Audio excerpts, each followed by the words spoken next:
더불어민주당 이재명 대선 후보는 전국민 재난지원금 추가 지급은 결단의 문제라며 추진 의지를 밝혔습니다.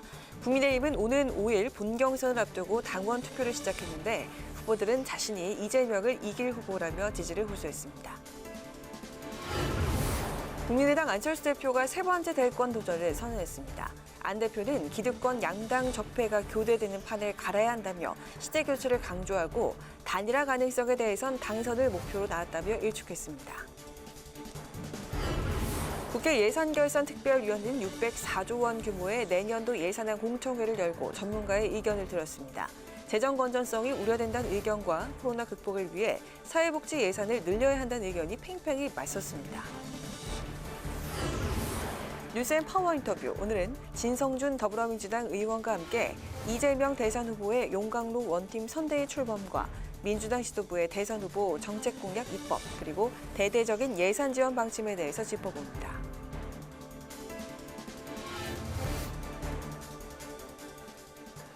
여러분 안녕하십니까? 11월 1일 의정 종합뉴스 뉴스엔 시작하겠습니다. 이재명 민주당 대선 후보가 전국민 재난지원금 이슈를 연일 꺼내들고 있습니다. 기재부는 재정 건전성을 이유로 난색을 표해왔는데요.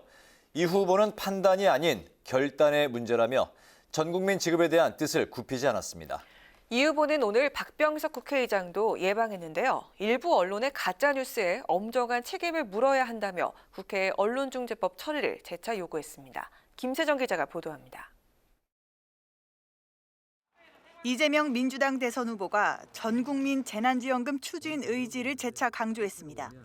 이 후보는 기재부 설득 등 재난지원금 실현 가능성을 묻는 질문에 관료와 정치인 간 논쟁은 학술적 이론과 근거에 따라 하는 것이 아니라며 판단이 아닌 결단의 문제라고 말했습니다.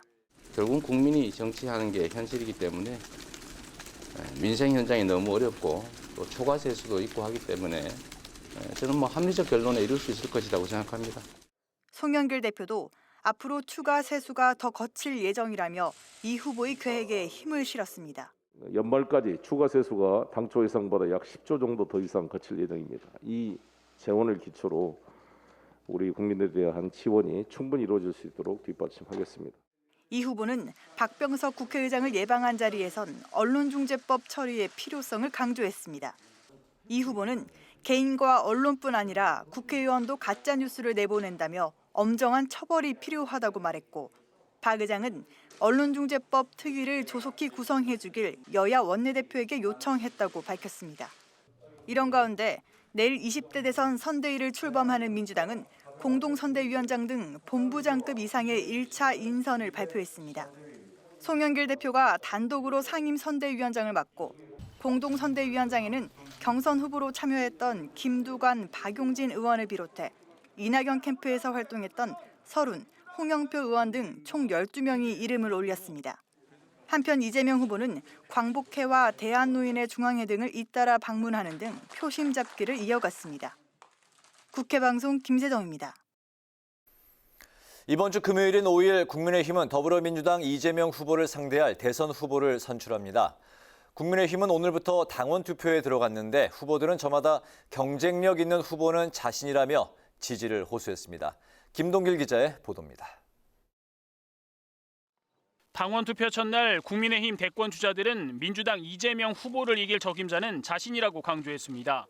여론조사에서 상승세를 보이고 있는 홍준표 후보는 민심에 이어 당심도 돌아왔을 것으로 굳게 믿는다고 자신감을 보였고, 민심이 지금 180도 바뀌어 버렸으니까 당심도 지금 정권 교체의 열망으로 이재명 후보를 이길 유일한 후보로 제가 돼 버렸는데 당심도 바뀔 수밖에 없죠.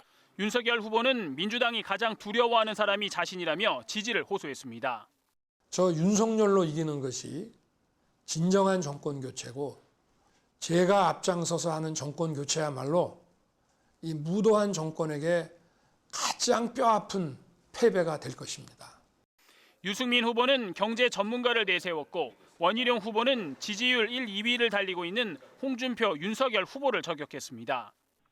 기본소득, 기본주택, 기본대출, 이게 얼마나 위험한 정책인지를 제가 지난해부터 열심히 이야기해왔고, 그래서 이재명 후보가 붙으면 제가 제일 경쟁력이 있다. 이걸 윤석열 후보는 아무래도 경험 부족이 가장 큰 문제고요. 예. 홍준표 후보는요? 보니까 예. 대통령이 되실 생각이 없으신 것 같아요. 국민의힘 대선 후보는 당원 투표 50%, 여론조사 50%를 합산해 선출합니다. 오늘과 내일은 책임당원 57만여 명을 대상으로 모바일 투표를, 3일과 4일에는 모바일 투표를 하지 않은 사람을 대상으로 전화 ARS 투표와 일반 국민 여론조사를 진행합니다. 국회 방송 김동길입니다. 국민의당 안철수 대표가 세 번째 대선 출마를 선언했습니다. 안 대표의 출마로 야권의 중도 보수층 표 분열이 우려되는 상황인데 안 대표는 국민의힘 대선 후보와의 단일화 가능성을 일축했습니다. 보도에 박지영 기자입니다. 국민의힘 안철수 대표가 내년 20대 대통령 선거 출마를 공식 선언했습니다. 지난 2012년과 2017년 대선에 이은 세 번째 도전입니다. 안 대표는 낡은 정치에서 벗어나 시대 교체가 필요하다고 강조하고 여의도 정치가 아닌 안철수식 정치로 더 좋은 대한민국을 만들겠다며 지지를 호소했습니다. 정말 대한민국을 되살리고 싶습니다. 대한민국 이대로는 안 되겠다고 생각하신다면 저에게 기회를 주십시오. 안 대표는 또 임기 중반 평가에서 국민 과반 이상의 지지를 받지 못할 경우 대통령에서 물러나겠다는 공약을 내걸었습니다. 일각에서 제기되는 국민의힘 대선 후보와 단일화 가능성은 일축하고 대선 완주 의지를 거듭 밝혔습니다. 저는 당선을 목표로 나왔습니다. 제가 정권 교체할 겁니다. 안 대표의 등판으로 내년 대선은 민주당 이재명 후보와 오는 5일 선출되는 국민의힘 후보, 정의당 심상정 후보와 새로운 물결 창당 절차를 밟고 있는 김동연 전 경제부총리까지 5파전으로 출발하게 됐습니다. 특히 안 대표의 출마 선언으로 야권의 대선 셈법이 복잡해졌습니다. 보수 중도층 표 분열 우려가 커졌기 때문입니다. 국민의힘과 국민의당 양당은 지난 4.7 서울시장 보궐선거에서 야권 후보 단일화를 이뤘지만 합당이 결렬되면서 거리를 둔 상황. 이런 가운데 국민의힘 대선 주자들의 안 대표를 향한 러브콜이 잇따르고 있어 막판 야권 후보 단일화 여부가 내년 대선 판세를 가를 변수가 될 것으로 전망됩니다. 국회 방송 박지영입니다. 국회 예산결산특별위원회가 정부가 편성한 604조 원 규모의 내년도 예산안에 대한 본격 심사에 앞서 오늘 공청회를 열고 전문가들의 의견을 청취했습니다. 여야는 물론 전문가들도 내년도 예산안의 확장성과 재정 건전성 문제 등을 놓고 이견을 보였는데요. 예산안 증액 필요성을 주장하는 여당과 삭감을 예고한 야당의 힘겨루기가 시작됐습니다. 홍혜진 기자가 전합니다. 올해보다 8.3% 증가한 604조 원 규모의 내년도 예산안은 적정한 규모일까? 국회가 본격적인 심사를 앞두고 전문가들의 의견을 청취했습니다. 예산안 규모나 재정 건전성 등에 대한 전문가들의 평가는 엇갈렸습니다. 일부 전문가들은 연인 확장 정책으로 국가 채무가 감당하기 어려운 수준에 이르고 있다고 우려했습니다. 코로나 이전부터 확대 재정 기조로 전환된 우리 재정이 국가 채무를 크게 이제 증가시키고 있고요. 지금 국가 채무 증가율은 우리가 경험한 적도 없고 또 앞으로 감당하기에 무척 어려운 상태입니다. 그러면서 재정 건전성 지표가 일정 수준을 넘지 않도록 관리하기 위한 재정 준칙을 마련해야 한다고 강조했습니다. 반면 일부 전문가들은 내년도 예산안이 확장적이라고 보기 어렵다고 평가하고 사회복지 분야 예산은 더 늘려야 한다고 주장했습니다. 명목상으로도 내용상으로도 확장 재정은 아닙니다. 또 다양한 새로운 복지 정책을 포함해서 내년에 전환적인 사회보장 정책이 실험될 수 있는 예산을 증액하는 것이 좋겠다. 여야의 의견도 엇갈렸습니다. 국민의힘은 내년도 예산안은 새로 출범하는 정부가 집행하게 되는데 뉴딜 사업 등 신규 사업이 과도하게 편성됐다며 삭감을 주장했습니다. 신규 뉴딜 사업 등을 포함해가지고 무려 304개의 예산이 다시 담기기도 하고요. 미래 세대와 차기 정부의 막대한 부담과 빚만 떠넘기는 그런 예산안이라는 평가를 스스로 의원들. 반면 더불어민주당은 코로나 관련 후속 조치나 미흡한 사회복지 예산이 더 필요하다며 정부안보다 증액될 필요성이 있다고 주장했습니다. 위드 코로나 시대를 맞아 국민들이 조속히 일상으로 복귀하실 수 있도록 재정적으로 충분히 뒷받침되어야 한다고 보는데요. 내년도 예산안에 대한 여야 이견은 팽팽한 가운데 예산안 심사는 가시밭길을 예고하고 있습니다. 공청회는 오늘 일정대로 개최됐지만 이후 종합정책 질의와 부별 심사 일정, 각 상임위 일정도 여야가 아직 합의하지 못한 상황입니다. 여기에 민주당 이재명 대선 후보발 전국민 재난지원금 지급 주장 등이 맞물리면서 예산 심사 과정에서 여야의 정면 충돌은 불가피해 보입니다. 국회방송 홍혜진입니다. 국회 예산정책처는 2021년 정부 세법 개정안과 관련해 오늘 각계의 의견을 수렴하기 위한 토론회를 열었습니다. 세법 개정안이 국회 심사를 거쳐 통과되면 최종 확정되는데요. 국회 예산정책처는 기업 투자 등에 대한 세제 지원에 중점을 둔 세수 감소형 개편이라고 평가했습니다. 임채원 기자입니다. 정부는 기업 공제를 늘리고 서민층 감세를 확대하는 등 개정안이 원안대로 통과되면 세부담이 5년간 1조 5,050억 원이 줄 것이라고 전망했습니다. 특히 국가전략기술연구개발 시설투자 세제 지원 강화로 1조 1,600억 원이 감소하는데 이 중 대기업의 세부담 감소액은 8,830억 원입니다. 지원 내용은 반도체, 배터리, 백신 등 3개 분야의 연구 개발 비용은 10%를, 시설 투자는 최대 4%의 세액 공제를 상향하는 내용입니다. 세수 효과는 향후 5년간 1조 5천억 원 정도 줄어들 것으로 보이고요. 감소 요인은 국가 전략 기술에 대한 세제 지원, 그다음에 근로장려금 소득 상한 금액 인상. 국회 예산정책처는 정부 세법 개정안을 기업 투자 등에 대한 세제 지원에 중점을 둔 세수 감소형 개편이라고 평가했습니다. 개정 효과는 국가 전략기술 세제 지원이 2024년까지 적용되기 때문에 5년간 정부 예상보다 1조 2천억 원 가량 적은 2,950억 원으로 전망했습니다. 국회 예산정책처는 국가 전략기술 세제 지원에 대해서는 지원 대상에 다른 핵심 기술 분야도 포함될 수 있는지 검토해야 한다고 주장했습니다. 정부 지원 확대는 매우 타당해 보입니다. 다만 수소 분야 등 다른 핵심 기술 분야가 지원 대상에 포함될 여지가 있는지 향후 검토를. 정부가 국회에 제출한 올해 세법 개정안은 소관 상임위인 국회 기획재정위원회에서 심사 의결합니다. 이 자리에 참석한 여야 간사는 정부안에 대해 상반된 입장을 보였습니다.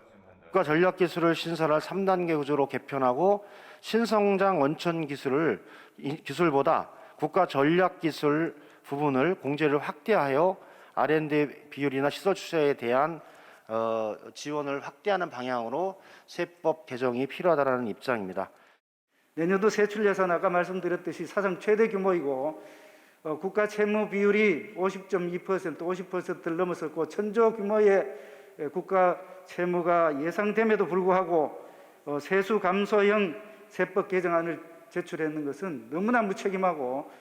윤우덕 국회 기재위원장은 오는 30일까지 여야가 합의하지 못하면 정부안이 예산 부수 법안으로 본회의에 상정된다며 여야 간 조속한 합의를 당부했습니다. 국회방송 임천입니다. 더불어민주당 윤호중 원내대표가 위드 코로나 전환에 따른 국민의 기대와 우려가 교차하는 중요한 시기인 만큼 국회가 정시에 예산을 통과시켜 위기 극복과 미래 도약을 함께해야 한다고 강조했습니다.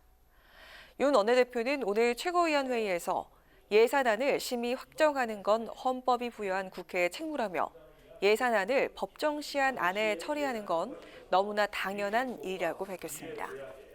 그러면서 야당이 이번 주부터 예산결산위원회를 열자는 여당의 요구를 외면하고 있다며 예산 바리케이드로 11월 국회를 정쟁으로 몰고 가는 게 아닌지 우려가 나온다고 덧붙였습니다.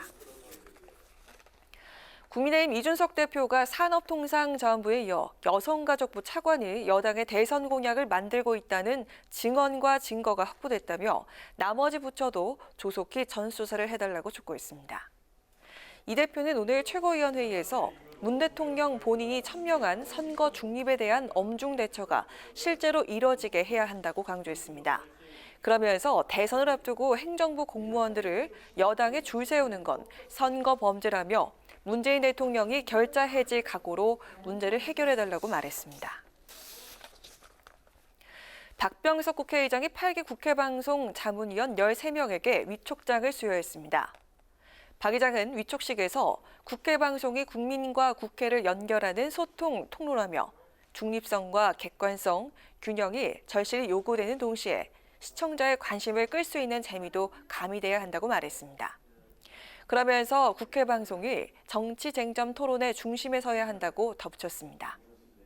위원장으로 위촉된 김종명 KBS 보도본부장은 디지털 공간으로 파고들어 존재감을 높인다면 국민들에게 더 신뢰받을 수 있는 연결자가 될 수 있을 거라고 말했습니다.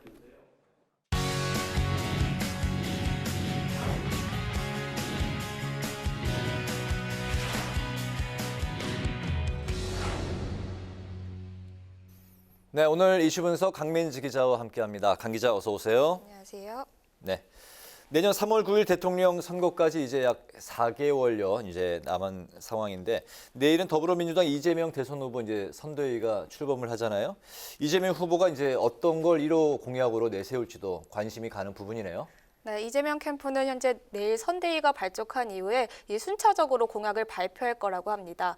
1호 공약의 공개 시점은 국민의힘 대선 후보가 선출되는 시점인 5일 전후가 될 것이라는 관측이 나오는데요. 네, 이 후보는 성장 회복을 키워드로 삼고 있는데 그동안 약점으로 꼽힌 2030 청년층을 주 대상으로 하고 있는 것으로 보입니다.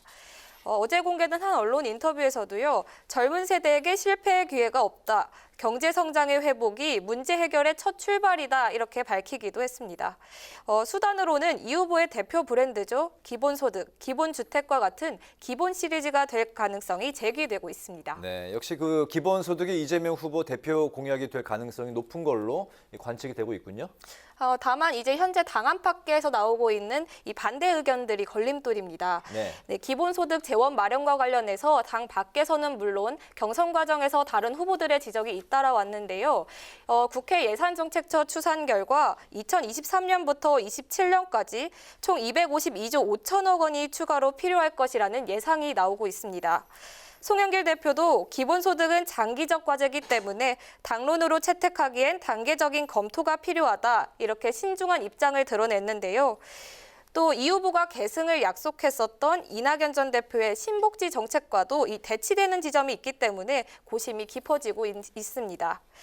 전 국민 보편 지급을 하는 기본소득과는 달리 이 취약계층만을 선별해 집중 지원하는 신복지 정책은 이 전제가 다르기 때문인데요.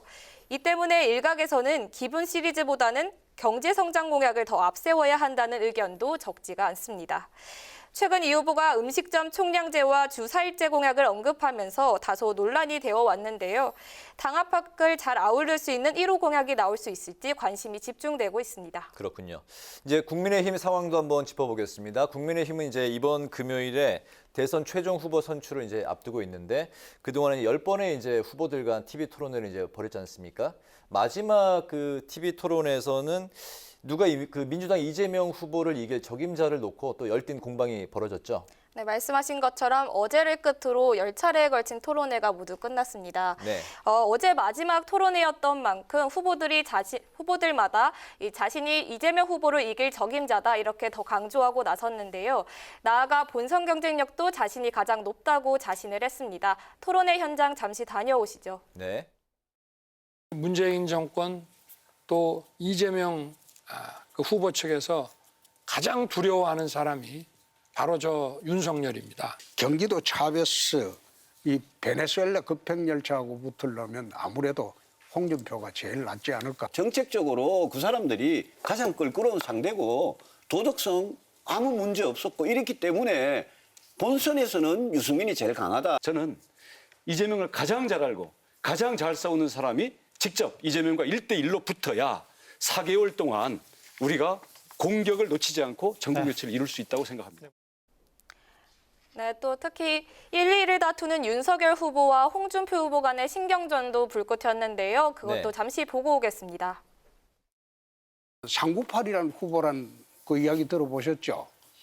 20대에는 3%, 30대에는 9%, 40대에는 8%. 그거 가지고 본선 치르기 어렵습니다. 홍준표라고 안 하고 꿔준표라 그래서 본선에 가서는 전부 민주당 찍을 사람들인데 그걸 확장성이라고 생각을 하십니까? 네, 398표에 이제 꾸어준 표로 맞대응을 놓았는데 이제 국민의힘이 10번의 토론회를 거쳐왔는데 그 토론회가 본선 지금 진행되고 있는 투표에 어느 정도 영향을 미칠 수 있을까요? 네, 우선 국민의힘 토론회가 어느 정도 이제 흥행을 했다는 평가가 나오면서 영향이 있을 거라는 분석입니다. 네. 네, 윤석열 후보의 경우에는 주택 청약을 비롯해 정책을 모른다는 비판부터 이 손바닥에 왕자로 빚어진 무속 논란까지 있었지만요. 이 토론회를 할수록 생각보다 선방했다는 평가가 나오고 있습니다. 네, 홍준표 후보는 토론회에선 날선 공격을 하지 않으면서 조금 김이 빠졌다 이렇게 평가가 있기도 했지만 늘 따라다니던 막말 이미지는 어느 정도 희석되지 않았냐는 자평도 나옵니다. 저격수 역할이 돋보였던 건 유승민 후보와 원희룡 후보였는데요. 후보들과 정책 그리고 이재명 후보와 같은 여러 분야에서 날카로운 지적으로 토론회를 이어갔고 이게 지지율이 다소 상승하는 효과로 이어졌다는 겁니다. 현재 외부 여론조사에서는 윤 후보와 홍 후보가 접전을 벌이고 있는 상황인데요. 이 때문에 사실 내일까지 진행되는 당원 투표에서 당락이 결정될 거라는 전망이 나오고 있습니다. 최근 19만 명 정도 증가한 책임 당원 숫자가 대부분 2040이라고 알려졌거든요. 이제 현재 해석은 분분한데 당협위원장이 모집한 조직표가 아니라면 토론회와 같은 곳에서 보여준 이미지가 상당 부분 영향이 있을 것이라는 분석이 나오고 있습니다. 네. 그리고 이제 그 국민의당 안철수 대표 오늘 세 번째 대선 출마를 선언을 했습니다. 단일화가 이제 없다고 밝혔는데 이 단일화 가능성 어떻게 전망하고 있습니까? 네, 안 대표가 단일화는 우선 거리두기를 했습니다. 하지만 정치권의 관심사 여전히 국민의힘 혹은 제3지대와 단일화할 것인지 여부인데요. 네. 세 번째 대선 출마인 만큼 그간 보여줬던 단일화 행보와 또 완주했을 때 자유로울 수 없는 정권 교체 책임론이 있기 때문입니다. 다만 후보별로 단일화 가능성은 다른데요. 우선 홍준표, 유승민, 원희룡 후보는 모두 단일화와 연대를 하자며 안 대표를 향해 구애에 나섰습니다. 윤석열 후보도 안 대표와 인연을 강조하면서 이 단일화 가능성은 보여줬지만 영입이 현재 유력시 되는 김종인 전 비대위원장 그리고 안 대표와 간에 여전히 불편한 관계가 유지되고 있어서 향후 단일화 논의가 만만치 않을 것이라는 전망이 나오고 있습니다. 안 대표가 우선 존재감을 높이기 위해서 당분간 단일화와는 거리를 두고 독자 행보에 나설 것이라고 보고 있는데요. 네. 또 일각에서는 여야 대선 후보들의 비호감도가 상당히 높은 만큼 안 대표 혹은 제3지대의 의회 표들이 쏠릴 수 있다는 분석도 나오고 있습니다. 그렇군요. 오늘 이슈 분석에서는 민주당 이재명 후보 내일 선대위 출범 그리고 국민의힘 5일 최종 후보 선출 안철수 대선 출마 선언 소식까지 지금까지 이슈 분석의 강민지 기자와 함께했습니다. 고맙습니다.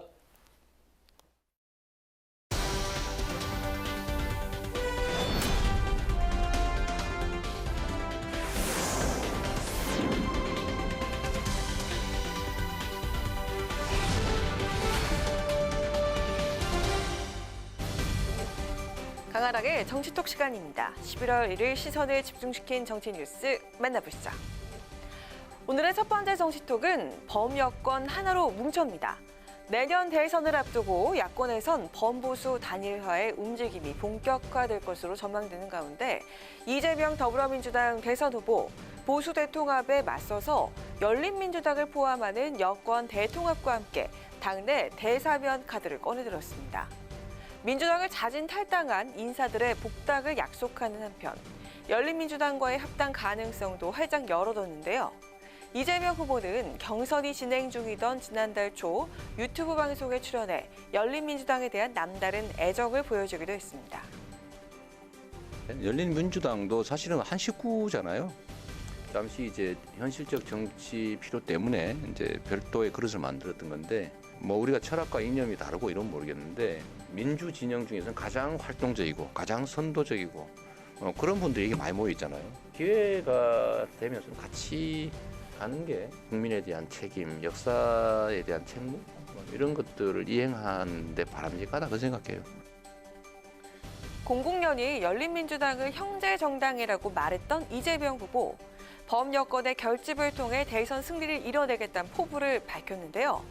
중요한 분기점인 내년 대선에서 박빙의 승부가 예상되기 때문에 개혁 진영이 최대한 힘을 모아야 한다며 여권 대통합을 하자, 그리고 거기에 걸림돌이 될 수 있으니 대사면을 하자고 거듭 주장했습니다.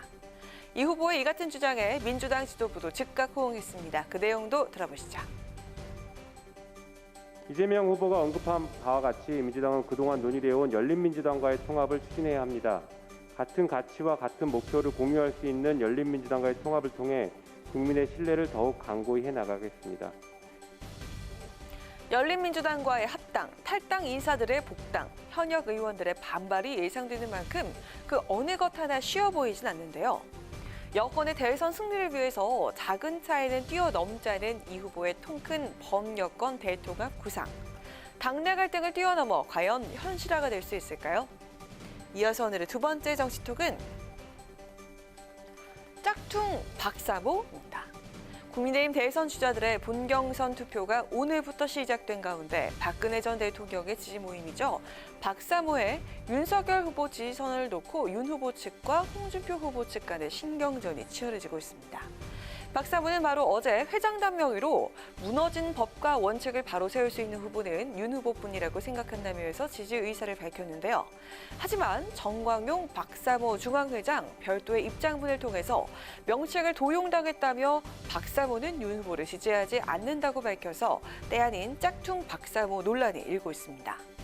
정 회장은 박 전 대통령에게 징역 45년형을 구형하고 사저까지 공매 처분한 윤석열을 박사모가 지지할 수 있겠냐라면서 허위사실 유포의 목적이 뚜렷하므로 명예훼손, 공직선거법 위반 등의 혐의로 법적 조치하겠다고 예고했습니다. 윤석열 캠프가 이런 악의적인 조작에 관련이 돼 있다면 캠프도 고발 대상에 포함하겠다고 덧붙였습니다. 윤석열 캠프는 박사모 회장단이 윤 후보 지지 선언을 했다면서 성명서와 사진을 이렇게 공유하기도 했는데요.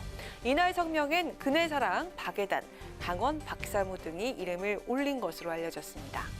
이와 관련해서 홍준표 캠프 공동선대위원장을 맡고 있는 이현주 전 의원. 윤석열 후보 측이 얼마나 다급했으면 이런 짝퉁 박사모까지 만들어낸 걸까라며 정말 윤 후보 측의 거짓과 사기 행각은 끝이 없는데 이쯤 되면 윤 후보의 수준도 알만하다라고 비꼬았습니다. 국민의힘의 대선 경선이 막바지로 향하면서 짝퉁 박사모 논란이 일 정도로 혼탁해지고 있습니다. 오늘부터 대선 후보 선출을 위한 당원 투표가 시작되면서 주자 간의 막판 표심 잡기는 더욱 치열해지고 있습니다. 당심에선 윤석열 후보가, 민심에선 홍준표 후보가 앞선다는 평가가 나오고 있는 지금 국민의힘의 대선 후보는 과연 누가 될까요? 지금까지 강한하게 정치톡이었습니다.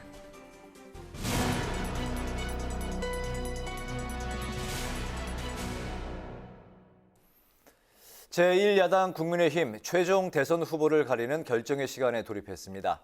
당원 투표 시작과 함께 뜨거운 투표율을 기록하면서 각 후보들은 저마다 해석을 내놓고 있는데요. 당 선관위 분위기는 어떤지 국민의힘 선관위 대변인인 신인규 당 상근 부대변인과 관련 이야기 나눠보겠습니다. 대변인님 나와 계시죠? 네, 안녕하십니까? 네, 안녕하십니까? 그 한때 시스템이 마비될 정도로 첫날 당원 투표 열기가 후끈 달아올랐다고 들었는데요. 이준석 대표가 투표율이 그 70%가 넘기면 한 달 동안 탄수화물을 끊겠다 이런 자신의 건강과 관련된 공약도 내걸었는데 실제로 최종 70% 선까지 접근할 수 있다는 전망도 나오고 있습니다. 이런 그 높은 경선 열기에 따른 그 당의 선관위 분위기 어떤지 그리고 높은 그 배경은 어떻게 있는 건지 그 분석까지 한번 들어보겠습니다. 예, 우선은 그 투표율이라는 것이 높으면 높을수록 좋은 것입니다. 그래서 저희 정당 지금 투표율 집계로는요, 43.82%로 지금 집계가 됐고요. 이제 내일까지 투표가 이루어지고 향후에 ARS 투표까지 포함이 되면 한 60%에서 한 70% 사이 정도 좀 기대는 하고는 있습니다. 선관위는 사실 공정한 경선과 경선 흥행이라는 두 마리 토끼를 잡기 위해서 지금까지 열심히 노력해 왔는데요. 경선룰 세팅을 잘 무사히 마무리한 이후에 이제 경선 흥행에 관심을 가지고 지금까지 이렇게 업무를 추진해 왔습니다. 그래서 이 대표께서 공약하신 대로만 된다면은 저희는 매우 고무적으로 생각을 하고요. 결과 예측이 매우 어려운 상황에 있습니다. 그래서 누가 지금 대선 후보로 될 수 있을지 최종 결과를 낙관하기 어려운 상황에서 이제 그러한 그 첨예한 그런 경쟁이 이런 흥행의 포인트가 됐다고 보고요. 민주당은 이제 원사이드한 그런 경선이 됐기 때문에 조금 흥행을 많이 이끌지 못했는데 우리 국민의힘은 좀 그런 치열한 경선이 이런 흥행의 요인으로 저희는 분석하고 있습니다. 네, 그리고 네. 국민의당 안철수 대표가 세 번째 대선 출사표를 던졌습니다.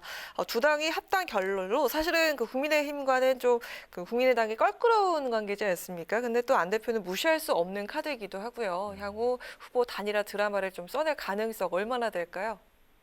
우선 오늘 안철수 대표께서 대선 출마 선언을 하셨습니다. 이제 세 번째 공식적인 그 대권 도전인데요. 사실은 그 안철수 후보와는 저희가 그 서울시장 선거 때 단일화로서 이제 국민 여러분들께 감동을 드린 이제 사례가 있습니다.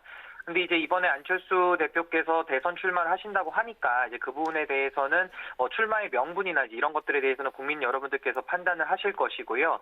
넓게 봐서 우리 국민의힘과 국민의당은 문재인 정권 심판이라고 하는 그런 공통의 목적을 위해서는 서로 파트너 관계가 될 것이고요. 그러나 이런 이제 합당이 결렬된 적도 있기 때문에 여러 가지 갈등도 있지 않았습니까?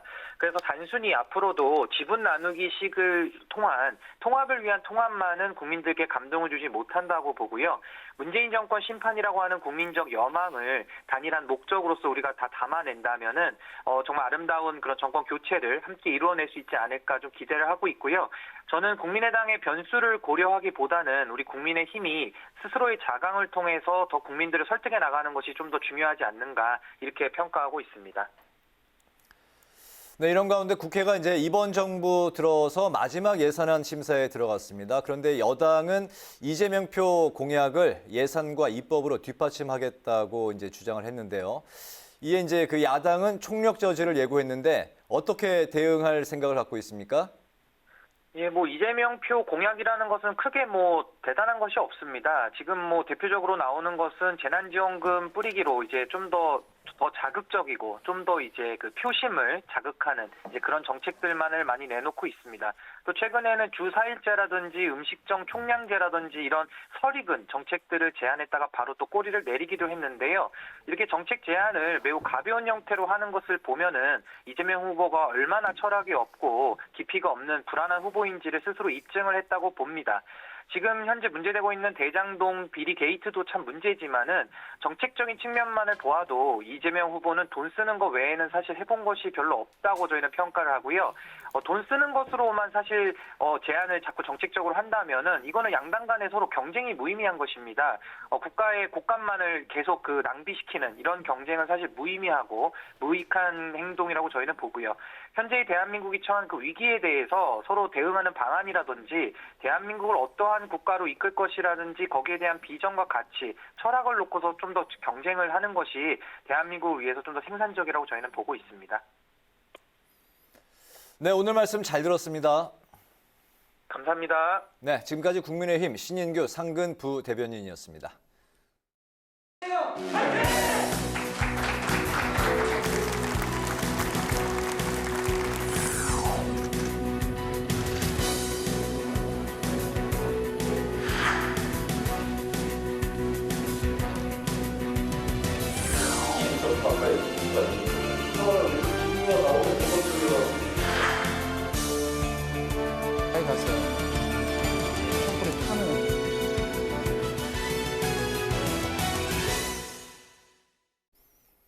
네, 이번 시간은 뉴스앤 파워 인터뷰 코너입니다. 더불어민주당이 내일 용광로 원팀 선대위에 닻을 올리고 대선을 향해서 공식 출항합니다. 이와 함께 당 지도부는 이재명 대선 후보 행보에 발맞춰서 이재명표 정책 입법과 대대적인 예산 지원 사격에 나섰는데요. 이와 관련해서 더불어민주당의 을지로 위원장을 맡고 있는 진성준 의원과 함께 이야기 나눠보도록 하겠습니다. 의원님 어서 오십시오. 네. 어서 오세요. 네, 안녕하세요. 올해 들어서 두 번째 뵙습니다. 네. 반갑습니다. 네. 지금 한창 이제 바쁘실 텐데요. 먼저 그 첫 질문 드리겠습니다. 고 노태우 전 대통령에 대한 연결식이 이제 지난 주말에 있었는데요. 네. 장례가 이제 국가장, 다만 이제 국립묘지 안장은 이제 치러지지 않았는데 의원님 이제 호남 운동권 출신이시고 대학 시절 민주화 운동을 하다 이제 옥고까지 치르셨는데 이번 그 장례식을 지켜보면서 그 누구보다도 그 좀 복잡한 심경이 드셨을 것 같습니다. 어떠셨습니까? 예, 그렇습니다. 노태우 전 대통령의 장례를 국가장으로 치러야 되겠다라고 하는 정부의 고민은 한편 이해가 됩니다. 네. 그런데 군사 쿠데타나 5.18 시민 학살의 죄과에 대해서 노태우 전 대통령 본인이 한 번도 진솔하게 사죄한 적이 없거든요. 이제 그런 점에서 과연 이러한 예우가 합당한가 하는 점에서는 유감입니다. 네.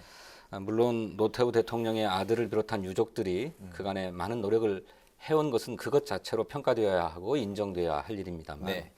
이런 잘못된 역사에 대한 청산과 어쩌면 역사적인 응징 이런 건 반드시 필요한 게 아닌가 저는 그렇게 생각합니다. 알겠습니다. 네, 이어서 또 이 질문을 드려보겠습니다. 전두환 옹호 발언 그리고 또 개 사과 사진 논란까지 그 윤석열 후보 좀 논란이 있었는데요.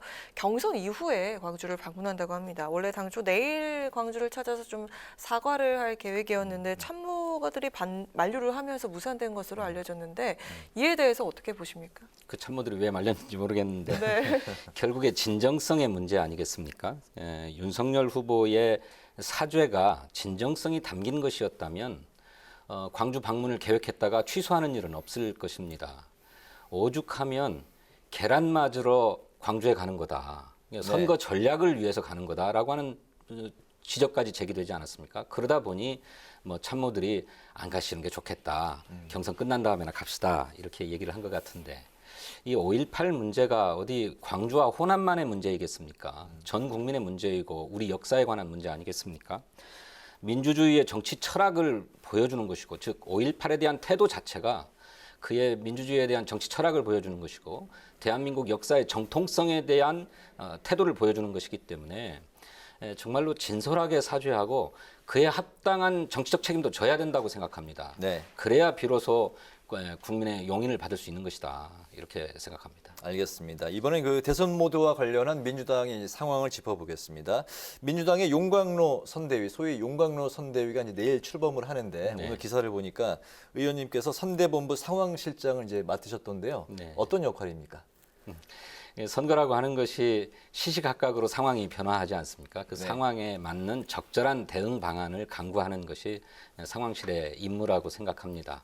그래서 이를테면 뭐 특정한 분야가 있는 게 아니라 선거 전국에 관련된 모든 상황에 대해서 1차 대응하는 것이 상황실의 임무라고 생각하고 있습니다. 네, 네. 오늘 그 용광로 선대위의 1차 인선 결과 그 발표된 그 면면을 보니까 오히려 낙선 캠프 인사들이 더 전면에 좀 배치된 듯한 예, 탕평책을 쓴 듯한 그런 그 느낌을 많이 받았습니다. 원팀의 퍼즐이 잘 맞춰졌다고 평가하십니까? 1차 인선안이죠. 이제 후속적으로도 계속 발표가 될 것이고 또 외부에 계신 분들도 선대위에 결합하시는 분들이 계실 텐데 1차 안으로는 상당히 잘 짜여졌다고 생각합니다. 이낙연 후보를 비롯해서 경선에 함께했던 모든 후보들이 선대위의 주요 직책을 맡았고 또 그것이 그냥 상징적인 직책에 그치는 게 아니라 구체적인 위원회들도 다 맡으시면서 역할들을 부여받게 되었고 또 설명하셨던 것처럼 경선 캠프에 몸담았던 분들이 자기 역량이나 또는 장점에 맞게 역할들을 또 다 맡게 되었어요. 네. 그야말로 정권 재창출이 민주당의 역사적 소임이다라고 하는 의식을 모두가 다 공유하고 있기 때문에 흔쾌하게 참여하게 된 게 아닌가 생각합니다. 네. 이재명 후보가 또 부동산 불로소득 공화국을 타파하겠다면서 의원께서 대표 발의한 도시개발법 개정안을 소개를 했는데 이거 골자가 궁금합니다. 소개를 좀 해주시죠. 핵심 골자는 민관이 합동으로 개발 사업을 할 때 그 민간 개발업자가 지분에 참여할 수 있는 것을 50% 미만으로 한정하고 또 거기서 개발 이익을 가져갈 때에도 총 사업비의 10% 이내로 가져가도록 그러니까 개발 이윤율을 10%로 제한하는 그런 법입니다. 이와 관련해서 일부 언론에서 그렇게 이윤율을 제한해 놓으면 누가 개발 투자를 하겠는가 이런 뭐 지적들이 제기되는데 그건 좀 잘 모르셔서 하시는 말씀이에요. 우리 현행 택지개발 촉진법 그래서 주택 단지를 개발하는 법에는 민간 사업자의 이윤율을 6%로 제한하고 있습니다. 네. 그리고 산업입지법은 산업 단지를 개발해서 분양하는 건데 이 경우에도 민간 사업자의 이윤율을 15%로 제한하고 있어요. 이제 국민이 살기 위한 또 국민에게 이로운 도시 개발을 하는 데 있어서 민간 개발업자들이 과도한 초과 수익을 가져가서는 안 되겠다.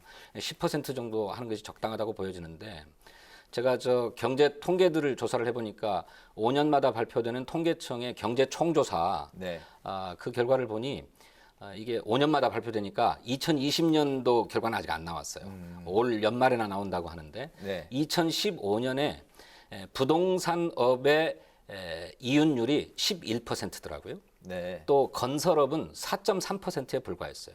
그러니까 도시 개발 사업을 하면서 민간 개발업자가 한 10% 정도의 이윤을 누리겠다라고 하는 것은 적정한 게 아닌가 저는 그렇게 생각합니다. 네, 한 10% 선으로 이제 잡았군요. 네. 네네.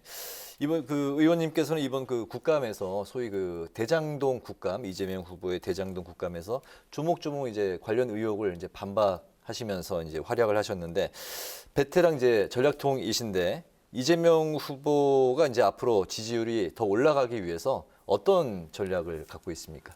지지율을 올리는 게 인위적으로 잘 안 됩니다. 국민이 평가해 주셔야 되는 건데 네.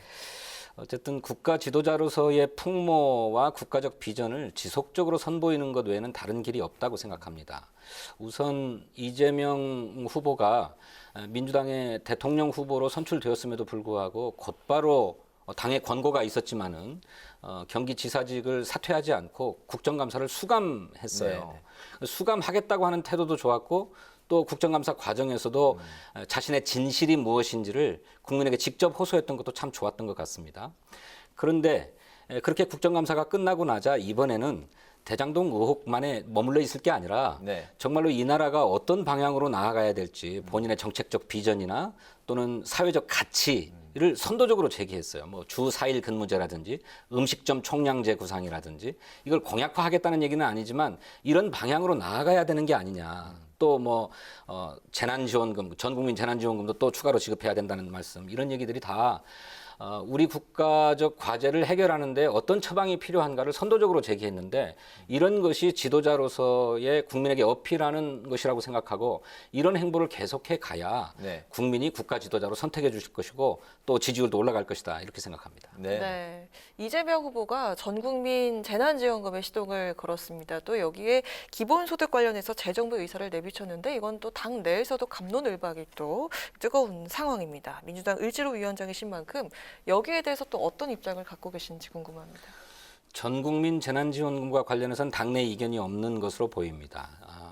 5차 전국민 재난지원금 당에서는 100% 국민에게 다 지급하자라고 제안했는데 재정당국을 설득하지 못했어요. 근데 88%로 결정됐는데 그런 아쉬움을 국민을 대변해서 우리 이재명 후보께서 말씀하신 게 아닌가 생각됩니다.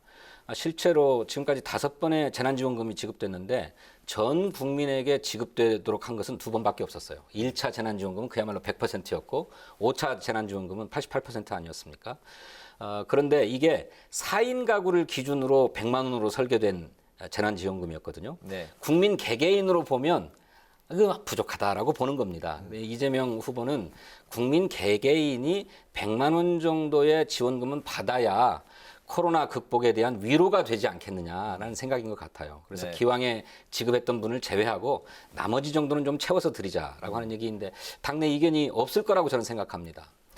기본소득제는 당내 이견이 있어요. 가장 큰 난제가 2가지인데, 하나는 그 기본소득을 전 국민에게 지급을 하자면 어마어마한 재원이 소요될 텐데 그 재원을 어떻게 마련할 거냐 하는 문제고, 또 하나는 지원이 필요 없는 상대적으로 여유 있는 분들에게까지 다 드려야 되느냐, 이 2가지 문제거든요.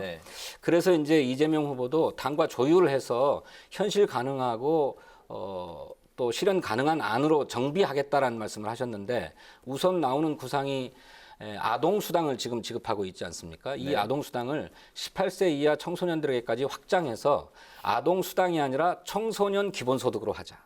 또 기초노령연금이라고 해서 65세 이상 어르신들에게 지급하고 있지 않습니까? 이거는 전 국내 70%에게만 드려요. 소득 하위 70% 국민에게만, 노인들에게만. 그런데 이것도 명실상부하게 기초노령연금으로 만들어서 기초노령 기본소득으로 만들자라고 하는 구상이거든요. 또 농어민들을 지원하기 위해서 직불제가 시행되고 있는데 이것도 기왕에 현금으로 지원하는 것인 만큼 농어민 기본소득으로 전환시킬 수 있지 않겠느냐는 구상인데, 이를테면 우선 필요한 부문과 계층, 또 이미 지원이 이루어지고 있는 부문과 계층을 대상으로 발전시키고 이걸 좀 확대해 나가자라고 하는 구상인 만큼 매우 현실적이라고 생각하고 당의 공약으로 채택될 수 있을 것이다. 조금 더 다듬어지면 저는 그렇게 생각합니다. 그렇군요. 네, 그에 발맞춰서 당 지도부도 이재명표 정책을 뒷받침하기 위해서 입법 드라이브를 걸었습니다. 하지만 야당 측에서는 이거 다수의 횡포다, 뭐 입법권 남용하는 거 아니냐 이렇게 목소리를 내고 있는데 뭐 여야 충돌을 예고하는 듯합니다. 이거 어떻습니까? 무슨 말씀인지 모르겠어요. 오히려 국민을 위한 것이니 더 나은 정책, 입법 계획을 내놓고 서로 경쟁해야 저는 바른 거라고 생각하고 그게 국민에게 좋은 일이라고 생각합니다. 입법권의 남용이라니요. 국회는 법을 만드는 것이고 국회법이 정한 절차대로 입법을 해나가는 것 아니겠습니까? 그런데 그게 무슨 남용이겠습니까? 과도한 정치적 트집이라고 생각합니다. 네. 이재명 후보가 이제 여권 대통합, 당내 대사명 카드를 이제 꺼내 들면서 범여권 결집인 신호탄을 쐈다는 평가를 받고 있는데 진보 대통합에 이제 나선다는 이야기인데 이에 따른 이제 부작용도 뭐 크다는 또 한간의 그 의견도 있습니다. 어떻게 보십니까?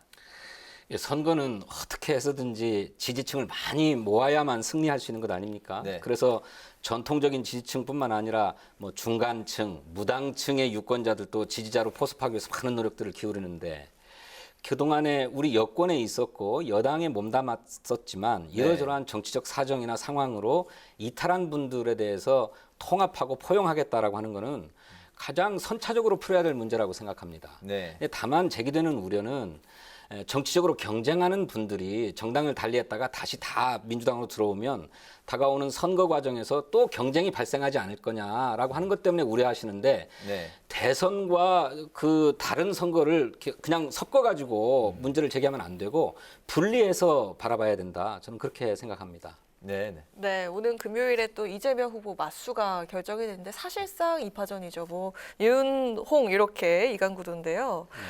민주당 측에서는 어느 후보와 솔직하게 맞붙길 원하는지 들어보고 싶습니다. 우리 민주당이 원하는 후보가 네. 그대로 뽑힌답니까? 잘 모르겠어요. 그건 또 민주당 안에 의원분들 사이에서도 좀 이렇게 다르기도 하죠. 아, 그렇죠. 예. 평가들이 다 다르니까요. 네네. 근데 국민의힘 경선 과정들을 보고 텔레비전 토론을 지켜보면 좀 굉장히 실망스러웠습니다. 오로지 문재인 정권을 어떻게 심판할 거냐, 또 이재명을 어떻게 꺾겠느냐, 이런 데만 온통 문제의식이 가 있더라고요. 그래서 네. 막 무슨 이재명을 올가 넣겠다느니 뭐 잡겠다느니 하는 막 아주 살기어린 말들이 막 난무해서 도대체 대통령 선거를 하겠다고 하는 것인지 이재명 수사를 하겠다는 것인지 잘 모를 정도의 토론이 벌어지고 있어서 실망스럽고 안타까웠습니다. 그렇게 보면 국민의힘의 대통령 후보로 나서신 분들이 다 함량이 좀 미달이고 또 자질 부족이다라고 하는 평가를 하지 않을 수 없다고 생각해요. 이 나라를 어떻게 이끌어갈 것인지 국가 지도자로서의 풍모를 보이고 또 국가 정책적인 비전을 내놓고 경쟁하기에도 빠듯한 시간인데 그런 일들만 시간을 보내고 있어서 어느 분이 나와도 다 자신 있다 이렇게 생각합니다. 그런데 이제 많은 분들이 누가 될 거냐 이렇게 점치듯이 얘기들을 네. 하시는데 최근에 보면 홍준표 후보가 민심을 얻어서 가파른 상승률을 보이고 있다고 해요. 근데 이게 이제 이런 민심이 당심과 일치할 것이냐 하는 문제일 텐데 저는 결국 당심도 민심을 따라갈 수밖에 없을 것이다 이렇게 생각합니다. 그 예가 지난 서울시장 보궐선거 때 오세훈 후보가 아주 지지율이 낮았거든요. 네. 그 반면에 나경원 후보는 압도적인 인지도와 지지율을 보였는데 결국 뒤집어졌어요. 네. 그리고 또 안철수 후보와의 후보 단일화 경선에서도 오세훈 후보가 승리하지 않았습니까? 그러니까 국민의힘 정당의 당원들도 누가 본선에 경쟁력이 있느냐라고 하는 것을 놓고 평가하고 전략적인 투표들을 하더라는 것이죠. 그렇게 보면 민심과 당심이 일치하는 그런 결과가 나오지 않겠는가. 저희들은 그렇게 저 개인은 그렇게 전망하고 있습니다. 홍준표 후보를 말씀하시는 건가요? 그렇게 되지 않을까 싶습니다. 그 희망상하고는 별개인 거죠? 희망과는 별개입니다. 알겠습니다. 네. 오늘 그 뉴스앤파워 인터뷰 이제 마칠 시간이 됐네요. 네.